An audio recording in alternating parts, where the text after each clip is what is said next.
Louis L'Amour used to say that he could type in the middle of Sunset Boulevard if he had a chair and a table. But if you seal up your house and put 20 pounds of pressure in it, poof, everything's going to blow out. But I was super proud of that thing. It was lent to me by a teacher. That's how long ago that was. He said, "I know you need a deer rifle." Got a call back from Todd Smith saying, "Oh, you're inquiring about the job." And I said, "Oh yeah, the job." I had no idea what the job was. I'd like to invite you to the Rendezvous on April 12th through 14th in Boise, Idaho. The largest, best weekend for conservation in the entire planet. You'll recognize names like Stephen Ranella, Randy Newberg, Remy Warren, Hank Shaw. There'll be multiple other people there that are going to be telling stories and that you can learn all sorts of things from. Tickets are on sale now for $200, and they cover a ton. Well, that's our Brewfest on Friday night, our Camp Chef Cook-Off the next day, storytelling night. It's going to be a blast. Find out more about Rendezvous. You can go to our events section on our website. Hello, this is Hal Herring. I'm with Backcountry Hunters and Anglers Podcast and Blast. It's December 21st, winter solstice. We did some driving through some wild weather I did this morning and got down to Missoula, Montana to meet somebody I've always wanted to talk to. I've been hunting him for about a year. That's John Snow, who is the shooting editor for Outdoor Life. And, John, you're just telling me that that's a job that, for one, it takes a lot of different things to do, but you're only the fifth shooting editor of that in that magazine's history, right? Yep, that's right. It's been a good job for job longevity. The magazine's been around since 1898, and there've only been kind of 5 guys who sort of handle this role. I took over for Jim Carmichael back in 2009, and he was a tremendous influence on me, great mentor, still a help to me to this day. And obviously his predecessor was Jack O'Connor, and right. We also had Charles Askin Sr. and Townsend Wayland were also. Wow. Yeah, that definitely is. That's a storied line there. It's like breeding dogs. You get the best of the best out of that line. That I was actually in the SHOT Show, which I very seldom go to. I had that gun book I did and finished it in 2008. So I was at the SHOT Show in 2009 when Carmichael retired. And so I stopped by and saw all of that. It was pretty cool. Yeah, that was a very very special night. A great night, both particularly in recognition of Jim's contributions and his amazing career. And he also had some very kind words for me as sort of the torch was passed at that event. So yeah, that was a heck of a night. So what were you doing in 2009 then? Well, I had. I didn't meet you there. No, in 2009 I was.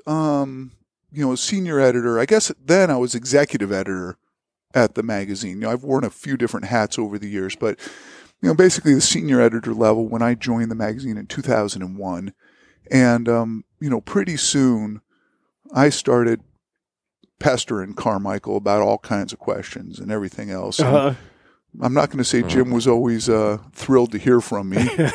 He could be cantankerous at times, but I was persistent, and he was just such a treasure trove of knowledge. So I kind of started working, made him my mentor for quite a while, and learned just a tremendous amount working with him. And one of the things we do at Outdoor Life, and I was very integral. Part of my job was our gear tests, particularly our annual gun and optics test, and that's something I read and follow every year. Yeah, it's a heck of a project, and we're gearing up for that.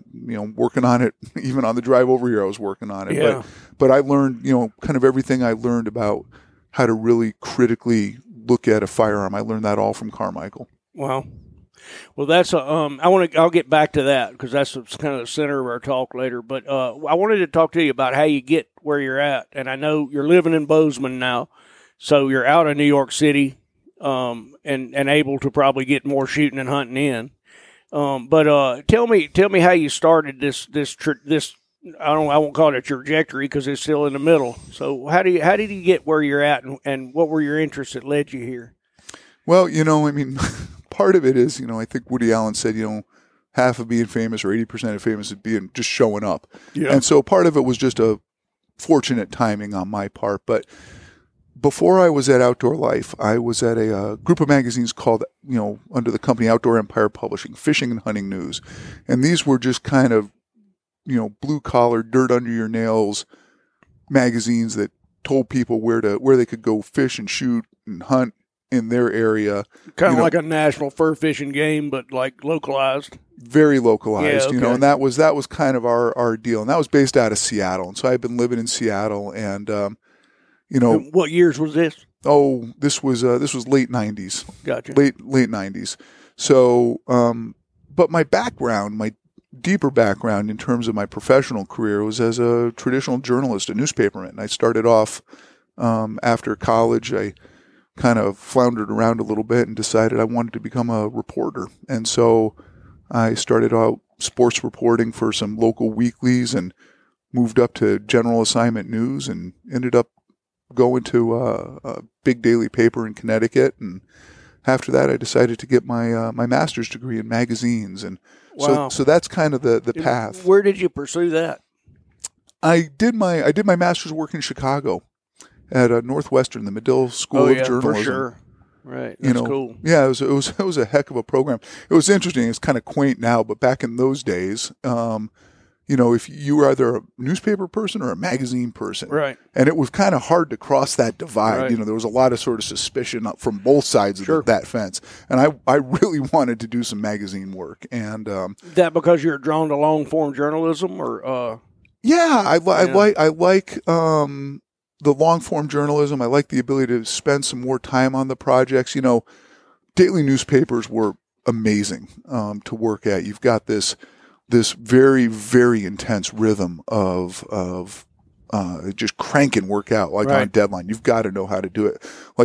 To this day, my when I'm at home and I'm working, with my kids around, my girlfriend, she doesn't understand how I can do that. Well, in a newsroom environment, you disappear into the box. Yeah, you're just inside your head. It doesn't matter if people are working on a salsa routine right next to you. Right. You just That's cool. Yeah, I've never pulled that off, and I only newspaper writing that I've done quite a bit of it has been long form, where I'm back somewhere else. Louis L'Amour used to say that he could type in the middle of Sunset Boulevard if he had a chair and a table. Yeah, absolutely. You get in your own space and you can do that. So that training has been invaluable for me. I bet you meet a lot of deadlines. Oh my goodness, it's all deadlines. And the thing about working in a magazine is that there's particularly a special interest magazine like Outdoor Life, is that there's so many deadlines. There's the daily stuff and things that we're planning a year out and everything in between. Right. So you've got to have just kind of a feel for that balancing act. Well, I notice how trying to work with Field and Stream at those times, it goes total radio silence, during a lead up. And I don't try to contact anybody. I understand it. I've never done it. I'm just the man typing out in the hinterland somewhere. So I wanted to, before we get to it, this is all skill stuff as to how you do your job. But what brought you to it? I know we were talking earlier. You grew up in Connecticut, right? Yeah, I grew up in the southern part of Connecticut, in a town called Branford. And, it's interesting. I didn't come from any kind of a sporting background. My parents weren't outdoors people, but, I was lucky enough that the house that we lived in, there was about a 3.5-4 acre bass pond. Actually, it was an old ice pond. Wow. Is what it was. For harvesting ice. For harvesting ice. So they were a big old ice house, and they'd store blocks, and this was a house across the pond. But anyway, there were bass in there, and bluefish and some crappie, and a couple bullheads in there. Uh-huh. Rare to see that. I was going to ask you what else is in there, because eventually, if you fish it enough, you learn everything that's in that small space. Oh yeah. Oh yeah. No. So I grew up fishing that. And did you spin fish it or fly fish it or? Oh, I didn't know what the heck fly fishing was back then. I had no idea. So I spin fished. Yeah. And and this was with the very first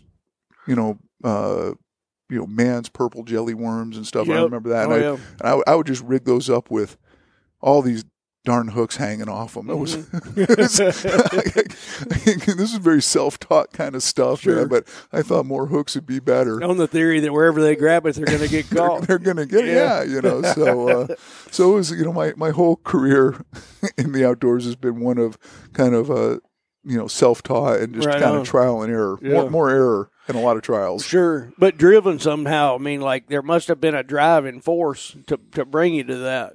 Yeah, it's some people are kind of have it in their bones, and and I had it in my bones. And same thing with the hunting. I mean, hunting wasn't something that was accessible to me at all at that point in my life, but I sort of had that bloodlust. But the fishing was kind of my first love, and there was just I guess the aesthetic appreciation of being on water. Today, the happiest thing I can do is stand in a stream and fish. There's nothing that kind of brings me more sort of focus and peace than that. But yeah, no, I mean, it was just kind of in my bones. I couldn't help it. Yeah, we've talked a lot about on the podcast and my writing work and stuff is being an inhabitant of a place, and being in a place where fishing and hunting has been my entry to that. It's been my, like, the door to it. And when you're talking about that, it's like there's a piece there that's through focus, and we can talk about how that works in shooting later too, because I get it too. Doing rifle work, I definitely have that place where everything else disappears for a moment for me. So you also you move to bigger game as far as like working on doing saltwater fishing, right? Yeah, no, I also had access to Long Island Sound down there. And, as soon as I got kind of old enough and big enough, I saved my allowance. I bought some surf casting rods, and I'd ride those things with my bike. I mean, I probably looked like I was trying to be a knight with a big lance, with these 12, 13-foot rods. How did you know what to buy? Were you reading outdoor magazines then?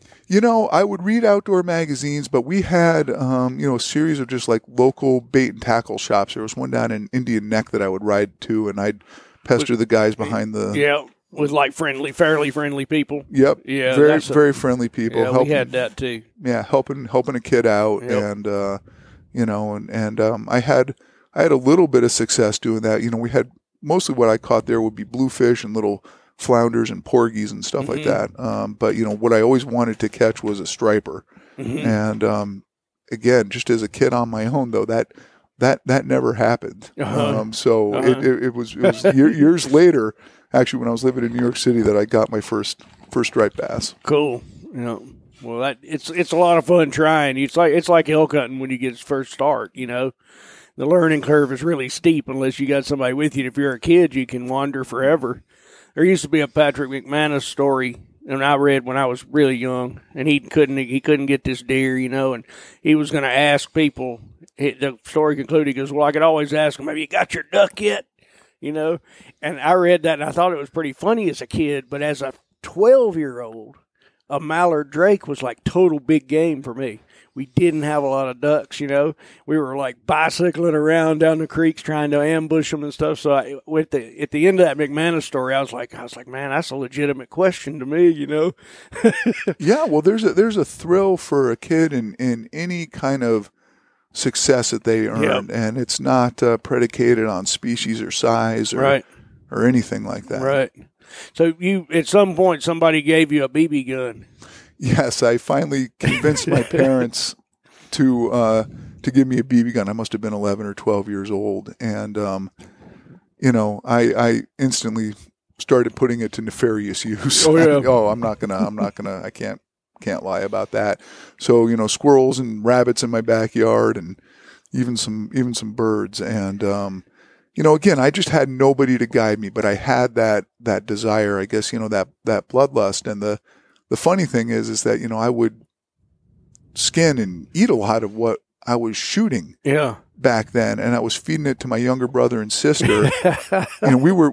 My parents were both really successful professional people, but worked long hours. We were very traditional latchkey kids. So I had a lot of time on my own to get into trouble and have young adventures. But so, how were you cooking this stuff? Just catch as catch can, or? Yeah, well, one thing is my mom was a good cook, and I always liked to cook. And I'm not going to say I was a good cook back then because I wasn't. But I remember breading a dove breast and sort of sautéing it in olive oil at one point, and that was really good. But I tried doing the same thing with just squirrel legs. Yeah, and they were always just tough as a $5 steak. They beat you back. Oh, they beat you back. But I remember my parents were kind of clueless. At one point, I fed my mom some squirrel, and she's like, "What is this?" I just said, "It's chicken." She's like, "Oh, okay." She was a pinheaded rocket scientist, so that's not necessarily connected to reality like most people. Right? Did she think it was chicken? Actually, you never knew. I never knew. But awesome. I'm sure if she knew it was squirrel, she probably wouldn't have been too thrilled. Right? Sure. At least they're those gray squirrels. Yeah. Yeah. We grew up. My mother did not love stuff like that, but she would cook it for me, and she did a good job. She looked up recipes, and so we had. My parents were not big hunters either. They enabled me, and we lived out in the country, and so like I had lots of guns and ammo, and a lot of that was self-taught. I had a few people that showed me some cool stuff. But it's an enthusiasm that's born. Maybe it is born in you. I know people can cultivate it in you, but it may be just born. Some of that predator, it may just be born in you. I think it is. I mean, I understand, people who don't come from a hunting background have a hard time understanding it. It's a very intense pursuit, and it's not for everybody. I mean, I think it has, for me, one of the main things about hunting in particular is that it puts you on an emotional plane unlike any other activity, I think, because you're no longer observing the natural world. You're fully participating in it, in terms of the predator-prey cycle and, the way you move through the woods or through a mountain. It's completely different when you're looking to harvest something, looking to kill something. It's a very, very intense thing. It's not for everybody, but I think for people who have that itch, the only way to scratch it is to start to do it. It's to start to do it. Yeah.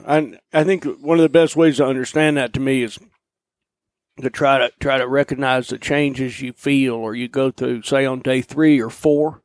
If you just hunt a day here and a day there, it's a wonderful thing, right? But if you're out for a really long time, day 4 is a very different experience than day 1. Day 7 is an intense transformation, really, for me. I speak only for myself. I don't know what other people are doing, but it's literally you become something different if you stay there studying long enough, and then you re-enter your regular life, But that's the intensity that I've always sought. And I didn't even know that existed when I was little because I just hunted after school and stuff like that. Yeah, no, I think, one measure of that in my own experience is that when you're on a trip and you don't remember what day it is. Right. You couldn't tell you if it's Thursday or Wednesday or what's going on. And part of it is that sort of that immersion and that, it takes a while to slough off all of the organization in our daily lives that really is very artificial in a lot of ways, but that we just take for granted because we swim in it constantly. Yep. And then, that day 4, day 5, day 6 kind of transformation, you're kind of shedding. Yep. The clock. Yeah. Yeah. Some of that stuff. Yeah. I had before so let's keep going to the thing where you were working, you were started shooting as a young person. Yep. But then you're out of it for a while, like through college and whatnot, right? Yeah, in college I kind of threw myself into my academics there, and there wasn't really a community or a venue for that. So, during my 4 years in school, my fishing and shooting and my desire to hunt was kind of put on hold. But as soon as I got out, and you studied English literature in that, which is I found that interesting because every writer I ever know, every good writer especially, has some type of obsessive voracious reading in their background. It's a universal. Yeah, you can't be a good writer unless you're a serious reader. Right. I would say that was true. I believe that there's a. Stephen King recently wrote a great book called On Writing. Yeah, I've got it. Yeah, and for anybody who's, it's just very well written, like most of his stuff, like all of his stuff. But for anybody who's interested in the craft of writing and how one goes about it and what it requires, that's a great and entertaining guidebook. I totally agree. And one of the great things about that book and about my parents gave me Louis L'Amour's Education of a Wandering Man when I was a kid, and those books are guides to what's good to what these people read, and then you can read it too. Stephen King's book is just filled with different books that he talks about, and then so many of them I've gone back and bought or gotten at the library, like, because here's a guy who really knows what he's doing, and this is a book that he says is important. Louis L'Amour did the same thing in that education book, and some of it I don't read, like the early Greeks and stuff that Louis L'Amour was obsessed with, but but I just think that's interesting, and I think it brings a larger, like when you're older and reading the literature of hunting, which I did at a younger age, then that expands your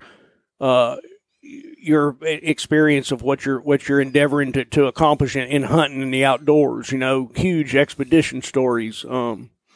I was obsessed with CJP Ionides. I think he was an African hunter back in the British Empire days, and his accounts were. I used to pretend to be him, when I was out with my .22.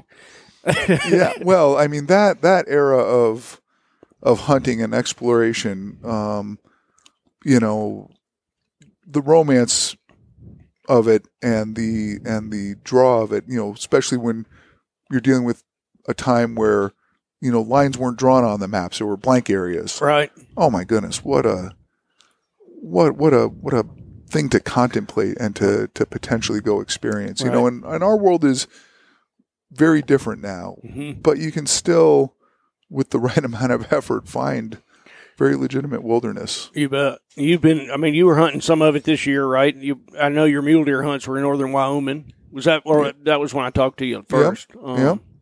I still find it, and it's still, the mystery is still there, even though it's on the map, maybe. Yeah. So before we go there, I just wanted to get, so you came to Outdoor Life as an editor from journalism. And then you work. Did you get to do trips and stuff as executive editor there when you took that job, or is that an office job mostly? Oh yeah, no, I took trips. I mean, I made that happen. Before I was at Outdoor Life, I was like I said, at Fishing and Hunting News, living in Seattle, and I was able to do. I did a lot of waterfowling up there, and I did a lot of steelheading. Wow. Those were kind of my two main things, and I was very reluctant to return to New York. I had worked in New York City, twice before. Right after college, I actually worked as a paralegal in a big law firm there. I was the world's worst paralegal. It was just horrendous. That would be hard for an outdoor person. Oh my goodness. Yeah. I lasted, it was for my girlfriend at the time, of course. And, I lasted 1 year and then finally flipped out, quit, and just picked up and moved to Tucson, of all places. But now for something completely different. And then I had been working at the New York Times as well. And I like New York City a lot. Great city. I think every young person should probably live there for a year or two in their life. But for me, with my desire to be outdoors, it was just kind of soul draining. And I knew I kind of had a shelf life there. So when things were kind of coming to an end at Fishing and Hunting News, and, my wife at the time, said, well, what's next? What do you want to do? And I kind of didn't want to leave Seattle. I really like that area, Pacific Northwest. And I said, well, I like to work at the best publications, in our world. And she said, what are they? They said, Field and Stream and Outdoor Life. And, so she encouraged me to just send out cold letters to them and to them both. So I sent one letter to, Slayton White at Field and Stream, editor at the time. And I sent another letter to Todd Smith, who was the editor at Outdoor Life. And then I got a call back from Todd Smith saying, oh, you're inquiring about the job. And I said, oh, yeah, the job. I had no idea what the job was, but but I was then inquiring about it. And it was for a senior editor position there. And they flew me out there. And, I really liked the staff. I really, the tradition of the place. And, of course, I was familiar with Outdoor Life. I'd read it when I was younger. And that's what brought me back. But the thing that made it possible for me to tolerate being in New York City again was to get out to have the opportunity to go on some great adventures and Gotcha. hunt and fish and shoot. And so then you kind of evolved into the position of the shooting editor. Yeah. Yeah, I did. Well, I've always been a pretty technically minded person. Probably one of the favorite elements of my job is to take things that are technical and complicated, but interesting and relevant, and explain them in a way that hopefully is very easy to understand for the average person. That's kind of how art really. I mean, to make something to render complexity into a simple thing is powerful. Absolutely, Yeah. And that was something I really admired Carmichael for. I mean, he was a master at it. His deep technical love was, and his bench rest shooting. Very complicated sport. Right. The attention to minutia and stuff is mind-boggling for most people, but he would be able to draw on that and explain it in a way that kind of made sense to people. So I had always admired that about him and sort of strove to do the same things. And my interest in technical matters led me to call up Carmichael quite a bit and pester him with stuff. And finally he got sick of me bugging him all the time, so he just started kind of being a mentor for me for all kinds of stuff. So when he would do like our big annual gun test, for example, I was sort of his right-hand man. Gotcha. With that to help him set it up. Where did y'all do that back then? Oh, we did it down in Johnson City, Tennessee at Carmichael's place. Gotcha. And, I'd fly down there early and get to spend some time with Jim and his lovely wife, Linda. And as a sign of his trust in me, I got to the point where I was the one who got to make his martinis for them. Right on. And that was not a responsibility given lightly. Was he from Johnson City, or did he just retire there? No, he had lived in that area for quite some time. It's a great part of the world. Oh, I tell you, that eastern part of Tennessee is just beautiful. Yeah, it is. It's kind of one of those. It's one of the hidden gems of the country, I think. Yep. I mean, it's just lovely, lovely place. And he had probably a great place to shoot because you got all those hills with backstops and big country and. Oh yeah, yeah. Well, there was a good shooting club there where we could do our work. I mean, the gun test. Of course, you talk about gun tests and guys who like to shoot. They think, oh man, that's just amazing. Yeah, and it is a lot of fun. But when you've got to shoot 15 big bore rifles and another 13 shotguns right. over the course of 3 or 4 days and get accuracy data on all of them, patterning information, everything else, sure. the fun starts to disappear. Right. It does begin to feel like a job. The job, right. Yeah. If it was just shooting one gun at a time and sort of enjoying it, nothing better. You bet. But you multiply that times 20 or 24, it gets to be to be work. Right. And you're supposed to be paying attention. How the things you're taking notes the whole time? Taking notes the whole time, and we've kind of I've evolved our testing procedures over the years, and but no, it's a very rigorous examination of what's good about a firearm, sort of what its good features are, but also there's definitely an attempt to kind of push everything to the edge a little bit to see if it's possible to induce a malfunction or a failure. Sure. By tipping it this way or, tossing a single cartridge into the breech sort of willy-nilly and seeing what happens. I mean, there are a bunch of little things that you can do to kind of suss out whether, a firearm is sort of reliable under a very broad range of conditions. Gotcha. And was Carmichael the king of the 270? Was that his thing? No. That was O'Connor. O'Connor was was the 270. O'Connor okay. was the 270 man, and obviously he championed that through his career. Jim did. There's a little bit of a sort of a lineage there in its own way. I don't think that necessarily it was intentional. But one of Jim's signature cartridges is the 260 Remington. He did a lot of work with that and worked with Remington to bring that out, which is a 6.5 millimeter bullet, on a neck down 308 case. And, Jim also did a lot of wildcats, being a big, he was a big varmint shooter, bench rest competitor and would compete in other rifle disciplines as well. And so he liked smaller. He gravitated towards smaller caliber projectiles.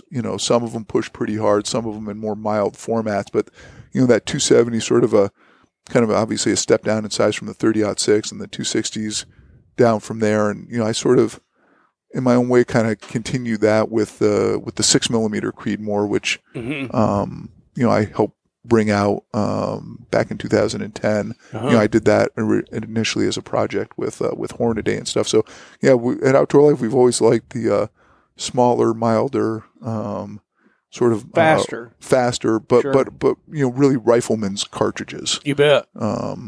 Rather than necessarily being in love with all the big bore stuff. Although all of us shoot all that stuff too. Right. Sure. Do you have a I guess I could ask you, like, okay, so you were hunting with your son this year, right? Oh yeah. Now, what does he shoot? Oh my goodness. Did you give him that, or did he have some influence in the? This was some years ago. Let me see how old he's 14 now. I guess this would have been when he was 11. I asked him what he wanted for Christmas, and we've talked guns before and stuff, but not, I don't inundate him with that stuff. But he said, I want a 257 Roberts. I'm like, oh, that's a pretty sophisticated choice. Yep. So I ended up getting a left-handed Montana Rifle Company 257 Roberts built for him, and he used that this year on an antelope hunt that we did down in Ennis, and he made a really lovely shot on a nice antelope, and so he used that. But as a gun rider's son, he ends up with a lot of different guns in his hands. Right, I bet. He shot a mule deer down in Wyoming with a 308, and he shot a really cool mule deer in Montana with a 6.5 Creedmoor. So yeah, And is there on the 6.5 Creedmoor, which I hear a lot about, and I know very little about myself. Is that going to be a rifle that's going to be with us for a long time? Oh yeah, absolutely. Yeah. Absolutely. I've been, it was introduced back in 2007, and it was Dennis DeMille and Dave Emery. Dennis DeMille at Creedmoor Sports, very, very well-known high-power rifle shooter, and Dave Emery, who is one of the sort of greatest ballistic minds of our era. I really think of him as the modern John Browning of cartridge design, to be honest. And where are they based? Who's this? Well, one of the reasons I wanted to meet you in this, I had a bunch of questions. Yeah. Well, Dennis is down south. I can't remember exactly where he lives, but Dave Emery is with Hornaday, out in Nebraska. And anyway, Dennis was a little frustrated with some of the cartridges he had available to him at that time, and Dave said, well, what's your dream cartridge? And, and he checked down a sort of a list of, 6 or 7 attributes he was looking for, easy to reload, aeroballistic, high level performance, can get out to 1,000 yards, mild recoil, extremely accurate, things of this nature. And, Dave, kind of took that list to heart and, worked up the 6.5 Creedmoor at that point, and Dennis had a lot of success with that, and so did other shooters. But it's not just a target round; it's also a great hunting round. I took it early on a safari to Africa, and ended up shooting just a bunch of animals with it, big stuff, little stuff. And so, what are we talking about with that? From a base of ignorance here, we've got how many grain bullet? Well, the 6.5s, you've got a wide variety of stuff, but most of the bullets fall in between about 120 grains. Okay. And go up to 140, 143. Okay. There's some older 6.5 millimeter bullets, some classic like 160 grain round noses and stuff like that. And those were some of the bullets that WMD Bell would use on elephants. Out of the 6.5 by 54. Caramojo yeah, Bell. exactly. Yeah, okay. So that 160 grain round nose would be, he'd shoot elephants with it. These would be brain shots, but right. Very, obviously kind of a radical idea at the time when everything else was these huge, big right. bore, god awful rifles to shoot. And he's talking about placement. He's talking about placement, and and so he, I think the bulk of he was an old ivory hunter. This was obviously a different era. Sure. But yeah, I think the majority of the 1,100 or so elephants he ended up killing over the years were taken with that 6.5. Mm-hmm. Yeah, and what's the difference between that cartridge and the one that we're shooting now? Well, there are a lot of differences. The main thing is that today we understand just a lot better the finer points of what goes into making an accurate cartridge in terms of making it efficient, in terms of its shape, the slope of the body, the angle of the shoulder, the size of the neck. Mm-hmm. Obviously wanting it to function in sort of different, the magazine lengths and so on and so forth. So, in a sense, they're very similar, right? They've got a bullet, they've got powder, primer, right, brass, sure. Some of the velocities can be kind of similar and everything else. But, the accuracy game, this is something that if you hang out with anybody who shoots bench rest, accuracy is built on a stack of very fine, a lot of little elements. Okay. And so our modern cartridge design and kind of what we know about that is sort of informed by all of these little things that we know, just how to kind of make something function a little better. Mm-hmm. And, the cartridge has a lot to do with that. Obviously, rifle barrel design, all of that plays into it. But that's the main difference. And also our bullets are so much better. Right. Sure. When you're, shooting that round, so my experience is 308s, 7mm 08s, which is what my daughter shoots. Mm-hmm. And then my son went apostate on us all and went and bought an Alt 6 because he wanted more. He just got lost in this the 30 the old timey. He likes old time stuff, and that rifle has a huge amount of versatility. Of course, Alt 6 is a great round. It's a Model 70, a modern Model 70, and it shoots well. It's very light. I carry a heavy rifle. But with the 6.5, like, these are obviously bolt actions. Are they built on a Remington 700 action? Well, they're built on everybody's action out. This last year was really, and I did a story on this for our last June-July issue. I've been a fan and an advocate of the 6.5 since the day it came out. In fact, before I could even get a gun and the ammunition, I ordered one. I had Daryl Holland, a great rifle builder out in Oregon. I sent him a 700 action to have him build me one. So even before I could get my hands on it, I was already really into it. Mm-hmm. But this last year was really the breakout year for the 6.5. More and more, it had been building in momentum, since it was introduced. But basically last year, every new rifle that was introduced in kind of the big game world and sort of that action size, every new rifle was being offered in 6.5. Okay. This is everything from, semi-automatic, AR-10 sized rifles, right, which is, those gas guns you can shoot the 6.5 into, competition, tactical type guns for, precision shooting stuff, which I like to do a lot of, to standard sized big game rifles to very lightweight mountain guns. So gotcha. It's really a testament to the versatility of the cartridge, mm-hmm, that you can pretty much pick any rifle platform, and the 6.5 is going to excel. Is there a ballistic equivalent that everybody would recognize? Like how does it compare to, say, an 08, a 308? Well, it shoots, it's going to be little less felt recoil on it. It's a 308 sized case, mm-hmm, driving a lighter bullet. Is it a neck down 08 case? No, it's the 6.5. Its own thing, isn't it? It's its own thing, yeah, but it's actually the 30 TC. Okay.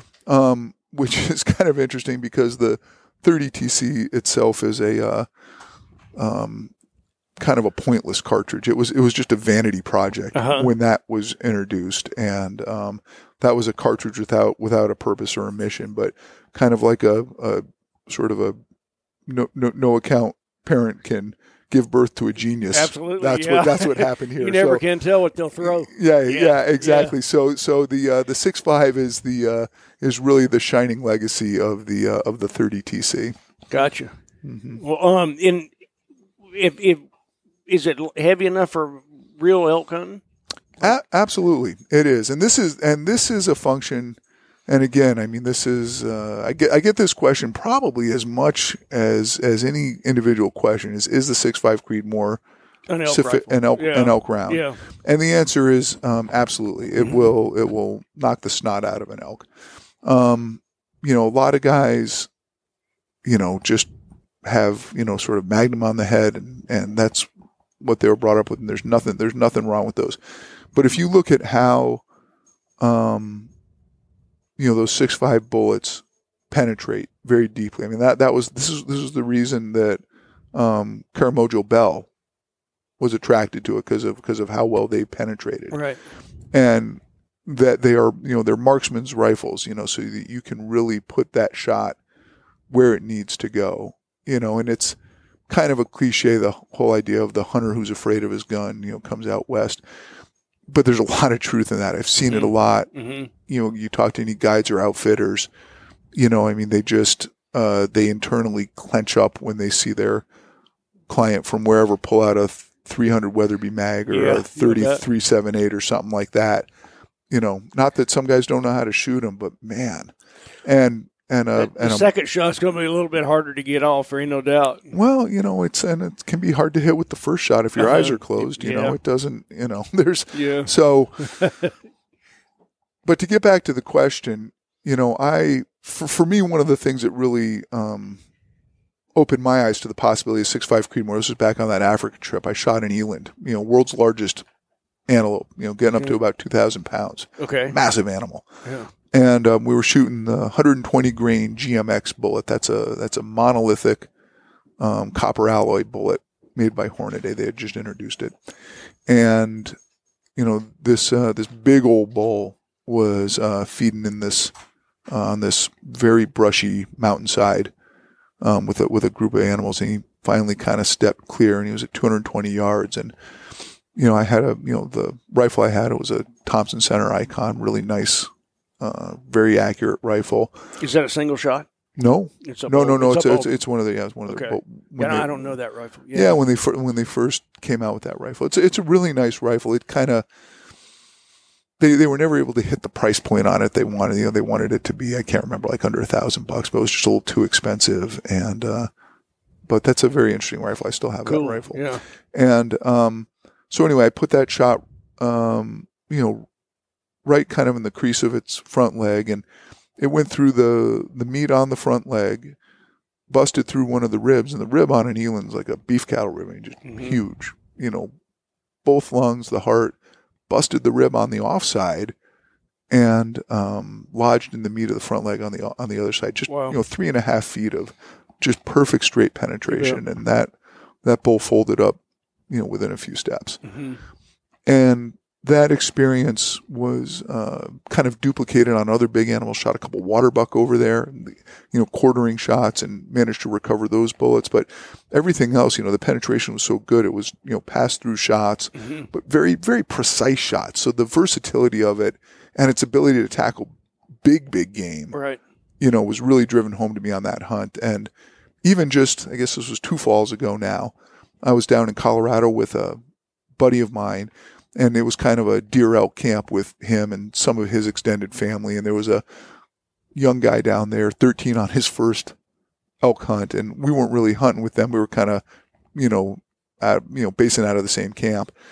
And this kid shot a really nice, smaller satellite bull, big bodied bull though. And he was shooting a 6.5 Creedmoor. And, I think his dad didn't know a lot about bullets or whatever. So he shot it with a 140 grain AMAX, which wouldn't be the bullet I would pick for that use. Right.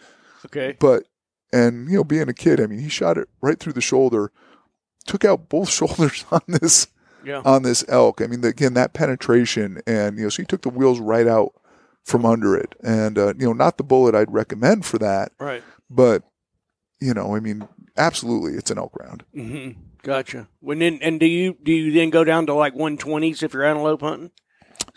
For the most part, I like heavy for caliber bullets in general. Those monolithic bullets, if you need something to really... Go ahead and define what the monolithic bullet means. A monolithic bullet means that it's not made out of lead. Okay. So it doesn't have a jacket with a lead center on it. So, monolithic, one material. It can be either like all copper, like a Barnes bullet, or a bit of a copper alloy, like a lot of them, copper mixed with something else. But it's a solid. Yeah. It's a single... it's a single material, usually a copper alloy. Mm-hmm. And, being for the same length bullet, it's obviously going to be lighter than a lead bullet. So that's why, in a 120, you'll see that monolithic bullet. I got you. But the thing that's nice about them, they're very strong. They penetrate like crazy. And, and particularly at closer ranges, with higher impact velocities, they mushroom nicely. Mm-hmm. The copper too. Yeah. But where they can, sometimes fall short a little bit is on a longer shot or lower impact velocity. There can sometimes not be enough, resistance hitting the nose of that bullet to open it up, and they can kind of pencil through an animal too. Right. So they're not for every application, but. Are you beyond lead on this for the most part for your personal hunting? No, I still shoot a lot of stuff with lead bullets. I like lead bullets. I think we're transitioning, and I think that mostly just because years ago I covered the condor reintroduction to Mexico. Yeah. And I spent a bunch of time with those condor scientists there around San Diego, and it really was a problem. I mean, there wasn't no doubt about that the lead was a big problem for condor reintroduction on this side of the border, And I got to thinking about it, and it takes me 10 years to do anything. And so I 10 years ago, I did that story, and I've been thinking about it ever since. Mm-hmm. When we're talking about beyond lead, for whatever reason, conservation, condors, whatever, these monolithic bullets you're talking about are they're performers? Yeah, they're performers. They're lead free, and we're going to see more and better lead free options. Norma is just come out with a line, they're the most popular ammunition in Europe is Norma stuff, and they just came out with this stuff called Eco Strike in the last year, which I've hunted with a bit, and it works really well. And so we're going to continue to see that, and some of it's going to be driven legislatively, like in California, right? What they've done down there, and I think that's something, regardless of how you feel about it, one side or another, it's something you've at least got to be awake to. It's weather. You don't do anything about it. You don't really control the weather. You operate within it. Yeah. And I don't know that I'm all for it legislatively, just as a personal choice. Mm-hmm. I'm ready to do that because I have the knowledge that there's a problem. Yeah. With some of the birds that I appreciate sharing the world with. Absolutely, absolutely, and that's the beauty of it, is that there are a lot of different options, and so much of this stuff is driven by consumer demand for of one stripe or another. Mm-hmm. Do you care in all of this? And I know you probably can't say definitively, but do you have guns that you've kept that are personally your favorites of things from over your career? Oh, absolutely. And any of them like that you could talk about? Oh, sure. I mean, I could talk guns all day long. Yeah, me too, man. I'm proud. Well, God, it's hard to pick. One of my favorite rifles is I'm a big lever gun guy. When I first started being able to shoot, I was and hunt. A lot of that time was in the Midwest, upper Midwest in Michigan and in New England and things like that. And, growing up just outside of New Haven, Winchester was there. Right. Marlin was there. Mossberg is there. Sturm Ruger's in there, that whole Gun Valley thing. And, I just really loved lever guns and ended up getting a Marlin 336C and 35 Remington. Sure. And that's still one of my favorite rifles. Yeah, it's a cool gun. Oh, man. That was a buddy in high school had that rifle, and I got to shoot it a lot. That's a classic. Yeah. So those 200 grain round nose bullets. It just knocks the tar out of bear and deer, and it's just a great gun. I just love the way lever guns handle. And, Do you scope that gun? It depends. I don't, guns to me are, I'm always mixing and matching optics and sights. Right now I've got a set of Skinner peep sights on it. And that's kind of my favorite way to do that. My eyes aren't what they used to be, though. Scopes are pretty darn handy, and we have so many good sighting systems and optics out there. I just never could get, I've got an old BLR that I got for my 14th birthday, a Browning lever 308. And I never got a scope mount low enough to where when you put that rifle up, your cheek weld is in the right place and you can look through a scope. Your cheek weld is always down here on your chin. And so your accuracy with that rifle is not as good in anything offhand. Well, it's interesting. Is there any cure for that at all? Well, yeah, there is. Well, you can. Yeah, I mean, obviously, you can go to open sites. There are a lot of options for that. One is that you can get some very attractive looking kind of leather cheek pads pieces that can serve as cartridge holders and stuff as well. That's one way to go.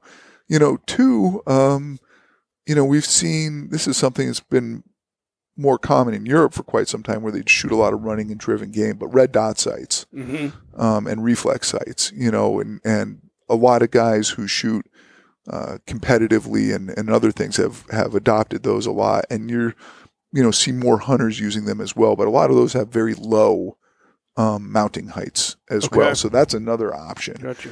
But again, it can look a little funny to somebody to have a classic lever gun with a red dot red dot sight on it. But the fact of the matter is, they work together really, really good. It's like that's cool. That's a great idea. Yeah, it's like a peanut butter and pickle sandwich. Sounds a little weird, but still tasty. It works. Sure.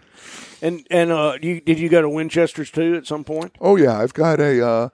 I've swapped through a lot of different guns over the years, but I still have a Winchester 94 little trapper gun in 44 mag, which I like a lot. Yeah, that's a neat gun. One of the first ones I had in high school was a bar gun, and I think it was that Marlin. It was a lever 44 with a 1.5 scope on it.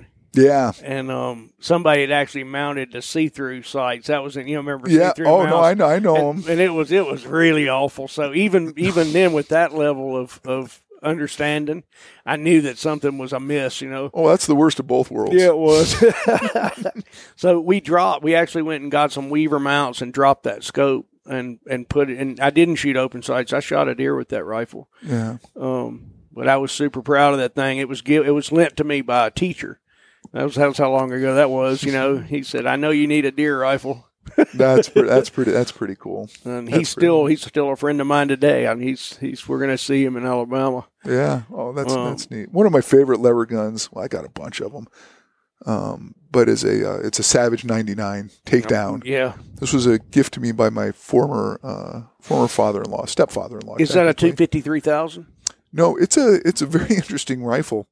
It's a 300 Savage, but it also has a 410 barrel with as well, so you can do a single shot 410. Cool. Yeah, it's a really gorgeous old gun. And the firing pin is internal though, right? Mm-hmm.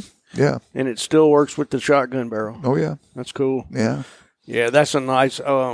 I have one of those Rossi trifectas, which is like the modern. It's like got 3 barrels. Mm-hmm. And it actually is a neat thing. It's just folded up into like a weird cloth case, and it goes under the barrel, under the body, the back of your truck behind your seat. Yep. And you have a 20 gauge, and you have a 243, which I've never actually shot out of it. And then you have a very accurate little single shot 22. Mm-hmm. So I've always liked those things, those shotgun combos. Yep. Those multi-caliber. They're definitely compromisers, but they're cool. Yeah, they are cool. Well, that's one of the things that's just so neat about the firearms world. There's so many different flavors and configurations of guns, and you got guys who are into the old German drillings, that are have some combination of center fire and shot shell, smooth bore capability, and then these different switch barrel systems. And I just hunted with brand new switch barrel system from Proof Research this fall. They're coming out with a change barrel deal. There's no shot shell capability, but it's for, multi-caliber system. Those are the guys up in Kalispell. Mm-hmm. Yeah, that's right. Yeah, I went to their grand opening when they were there. Are they still running the carbon fiber stuff? Oh yeah. That's still their claim to fame. Yeah. Is the gun you got carbon fiber? It's got a carbon fiber. Yep, it's got a carbon fiber wrap barrel on it, and it's just accurate as all get out. And I've got. It's a fascinating concept. Oh yeah. Yeah, I mean, I went through all that stuff. I was really interested in that when I went to the opening, but I haven't followed up with them. I've never shot one. I've shot a pile of them. I was very skeptical in the beginning, because my experience with carbon fiber barrels had been fairly mediocre, to be honest. Mm-hmm. But one of the guys who worked there sort of said, "Hey man, just give us a chance." And when they first came out with their first rifle, I had them send me a 308, and I kind of had a grudge, had a chip on my shoulder with that rifle. I'm like, I'm going to beat this tar out of this thing, and I did. I was not nice to that gun at all, but it was in a 308, and it just kept putting bullet after bullet after bullet, into nice ragged cluster, no matter how many I put through it, and the gun was very lightweight, but I was struck by how comfortable the recoil impulse was on it. Mm-hmm. And so that really kind of got me thinking. And so I sort of gave them a harder look and learned a little bit more about the technology that goes into those barrels. Because for me, I'd always thought of carbon fiber as just an insulator. So I'm like, isn't it just trapping all the heat in there and stuff? And that's not necessarily the case. There are different types of carbon fiber, and a lot of the magic actually is in the resin that goes on it. You can have different compositions to that resin to help conduct heat as well. And and what they do is pretty remarkable. So how do you feel about the balance point on any lightweight gun like that? Like even a Kimber Mountain. How do you handle? Do you like lightweight rifles? I do like lightweight rifles. I mean, the thing is, I like them carrying them up the mountain. I'm such a generalist, though. I like everything, and I've gotten, almost one of the drawbacks is, and this might sound like a humble brag or anything, but, I get to shoot so much stuff that I kind of have to be able to pull anything up and sort of have it perform. And so sometimes I really have to very consciously step back from my natural instinct when I'm shooting a gun to kind of like parse, well, how is this actually feeling to me? Because, I'm so used to kind of shooting whatever. Right. And the quiver is large. Yeah. Exactly. But lightweight guns, as long as they perform well, I'm going to be going deer hunting in a couple weeks here down in Mexico, and I'm taking one of my favorite rifles. It's a gun made by Melvin Forbes. It's a new ultralight arms, and Melvin is sort of, to me, kind of the godfather of lightweight rifles. Yeah, I don't know about that. So yeah. Oh, that's cool. He is. He's a hillbilly from West Virginia, and just one of the smartest people in our industry. And he's been around for a while. And actually, it was him and Carmichael when Melvin first kind of hung out his shingle. I think this was in the mid-'80s, 85, 86, somewhere back there. Carmichael was pretty much the first gun writer who went by who kind of recognized that Melvin was doing something special, and ended up getting a rifle to evaluate right away, and was very impressed by it. And they became kind of fast friends. And Melvin's getting up there in years, and I've always wanted one of his guns. And what's the caliber on most of these? What's his? Well, he'll do them in anything. And but what I went with is I went with a 260 in mine. I finally broke down. I said I got to get one of these guns. I want one made by Melvin for me. And 260 being Carmichael's cartridge, and they were sort of had their partnership and friendship. So this rifle, it's a great rifle. It's kind of an homage to their relationship, and also to kind of Outdoor Life's relationship with New Ultralight Arms. Cool. And so, is there a specific action that he builds, or is he building another? It's his action. It's his Model 20 for 20 ounces. That's how heavy it is. And what he did was, unlike, a lot of folks that would typically take a 700 action, for instance, and just start skeletonizing it, right. Just start drilling holes through stuff. Right. That's what I've seen. Yeah. Yeah. No, he, he designed this action himself and kind of shrunk everything down. It's very diminutive, but it's incredibly strong. And actually, there's sort of a principle in engineering. I'm not an engineer by training, but but the smaller something is in diameter, for example, the more pressure it can handle. Like, just one thing to think about is if you took a straw from McDonald's, little thin straw, and you blew really hard into it, and you could put 50, 60 pounds of pressure in that. Okay. Nothing's going to happen to it. But if you seal up your house and put 20 pounds of pressure in it, poof, everything's going to blow out. So, so part of what informed Melvin's design of his action was that by shrinking some of those components, actually got extra strength out of them. And his fit and finish and attention to detail is just second to none. Just tremendous accuracy. He's a true artisan. And so, do you practice with that rifle a lot before you take it to Mexico? And that specifically, do you narrow your quiver down when you're going to go on one of these hunts? Oh yeah, no, I've spent a fair amount of time with that rifle. I've just had it out to the range. Most of what I'm doing is I'm just confirming it's cold zero a lot. I want to know where that first shot through the cold barrel is going to hit, make sure it's going exactly where I want it. But, I spend a lot of time chronographing my loads. And you're building these loads yourself, right? It depends. Actually, in this case, I'm not. I'm using a factory load in this one, but it's a sort of a match type load. And on these cruise deer, it should work extremely well. Yeah. And what grain bullet's coming out of a 260? This is going to be, what do I have in this one? It's 143 grains. Yeah. Well, and so where is that in Mexico? Sonora? Sonora. Yeah. Yeah. I'd love to do that. I've been to the east of there, and they weren't coos deer. It was something else. It was more like a small whitetail. And lots of black bear, lots of stuff. On that side, this is Sierra del Carmen, Sierra del Burro. Yeah, well, it was probably the Carmen whitetails is what you were seeing down there. That's it. Yeah, yeah. Those are cool.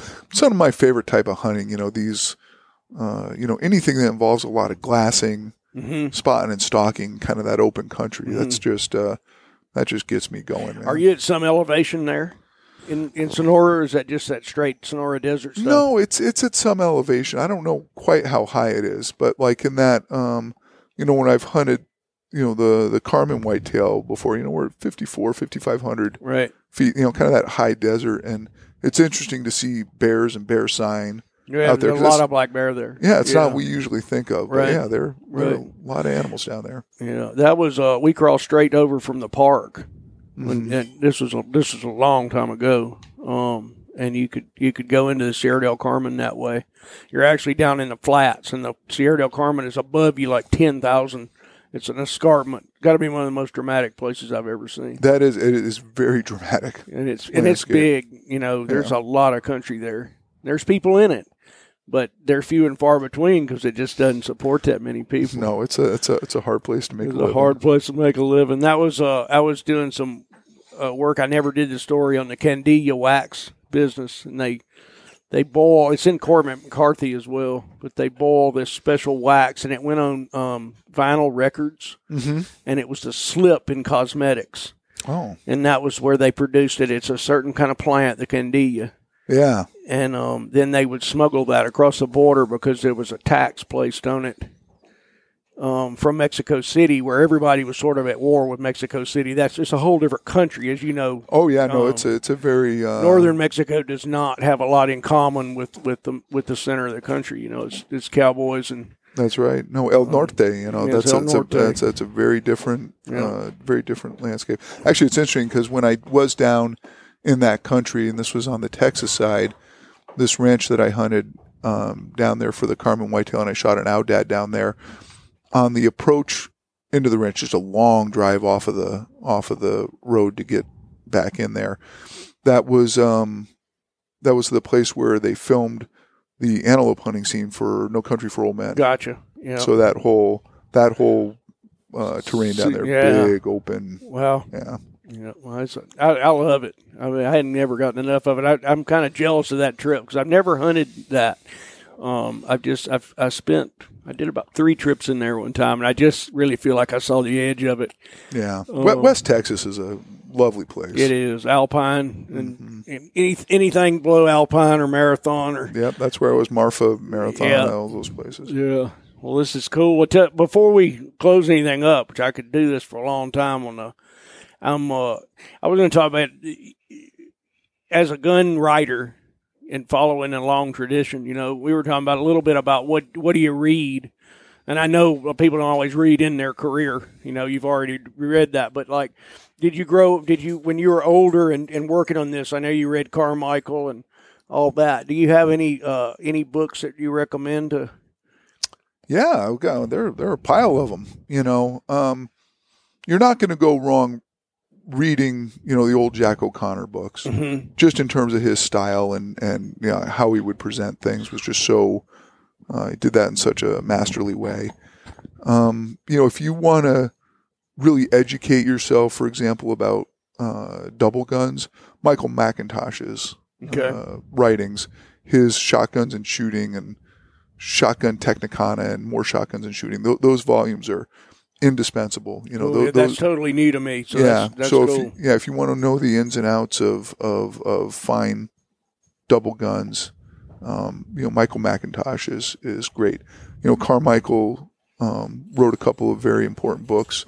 His Book of the Rifle and his Modern Book of the Rifle, or Book of the Modern Rifle, rather. But things keep changing technologically, especially now. We're in such new territory. So there's a lot of great stuff. Elmer Keith. Yeah. I like reading his old stuff as well. Yeah. But things have also shifted. But it's, for anybody who's kind of got the bug, looking at some of those classic volumes are very important. Yeah. Geoff Thomas as well. He's a British writer who did some. What's his first name? Geoff. Geoff, yeah. Okay. Geoff. You bet. And he, some of his shotgun writing stuff is outstanding as well. Yeah. I had everybody that I know that comes into the game, young or old, I give them a copy of Jeff Cooper's The Art of the Rifle. That's another great book. I mean, has anybody ever boiled it down any tighter than that? I mean, it's about a quarter inch thick. And a buddy of mine, actually, he's 24. He's working in Chile right now, and he got his grandfather's rifle out last year because he wanted to meat hunt. He doesn't really. He grew up dirt biking and stuff in South Dakota, but they didn't really hunt. And he's working his way into it, And I sent him that book, and I just said, practice. Absolutely. Well, I mean, what Cooper did in terms of codifying shooting technique and shooting style has been a tremendous benefit to us, because it's a benchmark by which you can use firearms in a practical fashion. And, there's all kinds of arguments about, what's changed, what hasn't, and so on and so forth. But, the fact is that, Jeff Cooper was a shooter, and he was a meticulous thinker about the art of shooting and sort of what it meant and how to perform it correctly. And so, yeah, anybody who wants to become a competent rifleman, owes it to himself to study Cooper. Did you ever go to Gun Sight? Oh, I've been there a ton. Really? That's like a home away from home. Yeah. And what did you take there? God, we could roll on this for a long time. Oh my God! Did you ever take precision rifle there? I haven't done actually. It's funny because I'm a big precision rifle guy. I haven't done precision rifle there, but I've done, a lot of their just combat handgun stuff. I have done, a lot of carbine work there. I've done some longer gun stuff there. Usually it's kind of a mishmash when I go down there. I've got some ideas in my mind, and I'll go down and work with some of my friends, some of the instructors, and kind of do something like that. I've done a lot of the 250. Anybody who's wants to become get a solid grounding in handgun skills, owes it to himself to go take the 250 course down there. And what is a 250 course? That is their basic pistol course, gotcha. Especially if you're a 1911 guy. That's what I was asking you. You shooting 1911? Yeah, I shoot 1911, but they teach everything. All the and they're kind of obviously they're classic doctrine is all 1911. But they've opened up. They've teach stuff with striker fire pistols and compacts and everything else. Mm-hmm. And it's just a great facility. Gotcha. I'm doing some work training for story stuff next month. We're going to do Steyr Scout Revisited. Nice. And I'm going to spend a whole day with a Steyr Scout. And I haven't shot a Steyr Scout in years and years, but I was fascinated by the concept. Just to be brief, the early ones were 308, but then they made a 376, I think. Yeah, the 376. Cooper sort of pushed for that because he wanted it more capable for the big African game, and that one, the 376, not really my cup of tea. I love a 308. I never fired one. Yeah. Well, it's just a lot of thunder and lightning coming out of that thing in a light package, and then a 20-inch barrel. Yeah, I mean, they're different lengths, but 20-inch barrel, and it'll knock stuff down, but not necessarily the most enjoyable gun to shoot for lots and lots. Well, I think we're going to be doing lots and lots of it. So, but I'm thinking that the one that I remember if is an 08. Mm-hmm. It's the one I shot years ago, and I was fascinated. The forward mounted scope, both eyes open. All of it worked for me intellectually. Yep. And I remember I wasn't fired up enough to spend the money on it, physically. Yeah. Intellectually, I wanted it.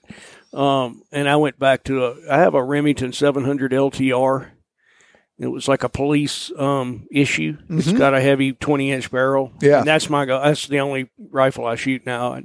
I'm on the theory that if I only shoot one, perhaps someday I'll shoot it as well as it can actually shoot. And that makes me a much more boring person, But someday I hope to attain some proficiency with it because the rifle really will shoot better than I can shoot it. Well, in a 308, I mean, that's a perfect, beautifully balanced cartridge. And the reason my son bought that lightweight rifle was because he was so appalled at how heavy. I love this rifle. I tote it everywhere I go, and it's very heavy. I mean, it's a light tactical rifle. Mm-hmm. And he's just like, oh man, that thing's a boat anchor. But to me, I'm still trying to shoot it to attain the proficiency that it will actually shoot because it really shoots. Well, and there's something very comforting about that. Like you asked before about lightweight rifles, and I like them, but it's difficult to build a lightweight rifle that'll hang in there accuracy wise. And honestly, if I'm going to be hauling any weight around in the mountains, I don't mind it being in my barrel one bit. Yeah, that's a good place to put it. Well, I have a thing that I've always had, and it's it's going to be me that makes a mistake as far as this rifle goes, and that's what I always hope for. And I had lots of other rifles coming up, and they were more erratic. They were not quite as precise. And I thought, I don't know whether I missed that milk jug at say 400. Right. And I don't know why. Well, if I miss it with this rifle from a rest, it's definitely me. Well, there's something very comforting. We are spoiled these days. There is a lot of very affordable. There is accuracy and performance, and really, there's no excuse for poor shooting based on equipment. Even entry level type guns, you can get some just tremendous accuracy. More so than ever in all the decades I've been paying attention to. Oh, beyond a doubt. I mean, you look at just over the course of sort of your and my experience, the sort of that mythical 1 MOA rifle. Guys would talk about it, and a lot of times they were maybe their gun shot that size group once. You bet. And all of a sudden it was an MOA rifle. Well, now that's a very standard level of performance that you can and should expect from the majority of new rifles made out there with the right kind of ammunition. Imagine that. Yeah. Yeah. It's no longer a mythical unicorn. It's very much kind of the new normal. Yeah. Well, so you've got one more hunt this year, or you got other stuff planned? Well, technically it's next year, January 2nd. I'm heading down to Mexico for that Coos deer hunt. But between now and then, I might get my my dog out for chasing birds around. Right. But other than that, I'm just sort of hunkered down for the holidays. Right on, man. Well, this has been really fun. And we'll do it again sometime, and maybe have some specific talking about specific rifles for elk and deer hunters, you know. You bet. When's the big gun test this year? It's going to be in the latter part of February. It's always a few weeks after SHOT Show. We give everybody a chance to get home and get organized and get us the new stuff. But it's a little bit of a sprint. So anyway, it'll be occurring that latter part of February, be appearing in the June-July issue, and we'll do a lot of online digital stuff as well. So cool. And where do you do that this year? We are looking at a place in central, sort of west central Nebraska, where we got a facility sort of we're going to go mess around with there. We like to mix it up, right? Because other's it just feels like we're I know always one in the y'all cold. did it in the real cold, did you? Up here in Glasgow. Yeah, well, we've had some just miserable gun tests. I mean, February in Montana. We've done it up in Glasgow. It was awful. We did it up in DePere, you know, at the Boone Crockett Ranch up there. Yep. The warmest it got for that whole week was 5 below. Yeah. And when it got to 5 below, that's when we did the shotgun shooting. We're like, okay, this is, we finally can do this. But it was 20, 25, 30 below. It was just horrendous. But at least it's very real world performance. Right. Yeah. If you can do it up there on the edge of the Rocky Mountains, that far north, you could do it almost anywhere. Oh my! Well, yeah, and you know that country, but the little cabin we stayed in there, the roof is cable tied to the ground because of the wind. Sure. So that gives you a sense of what you're dealing with up there. Well, John, I really appreciate it, man. I'm wishing you safe travels on the way back. I'm headed south. Me and the old dog are going south for the holidays for a week or two. I hope you have a great Christmas. Thanks for having me here. Yes, sir, it's been man. a real pleasure, Hal. Let's do it again. Absolutely. Take care, man. See ya. Thank you.